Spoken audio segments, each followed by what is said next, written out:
ज्यांना ज्यांना ज्या जिल्ह्याचं पालकमंत्रीपद मिळालेलं आहे त्यांना तिथं जावंच लागेल। ते फक्त 1 मे, 15 ऑगस्ट, 26 जानेवारी नाही, त्या दिवशी तर जावंच लागेल।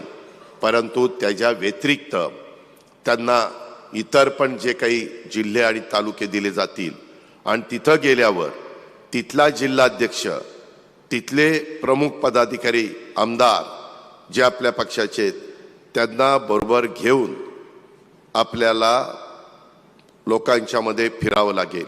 कधी कधी काही मंत्री जातात परंतु तो जिल्हाध्यक्षालाही विचारत नाही, तिथं बघत पण नाही, त्याच्याशी बोलत पण नाही। अरे बाबांनो, तो आपल्या परिवारातला एक घटक आहे, असं करू नका। आता तसं आपल्याला करून चालणार नाही।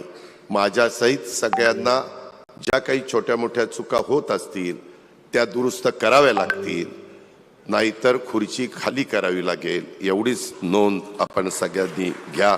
आपण म्हणजे मंत्री महोदयांनी, सगळ्यांनी नाही। त्याच्यामुळे आमदार पण जरा खुश झाले असतील, करा काहीतरी कमी करा।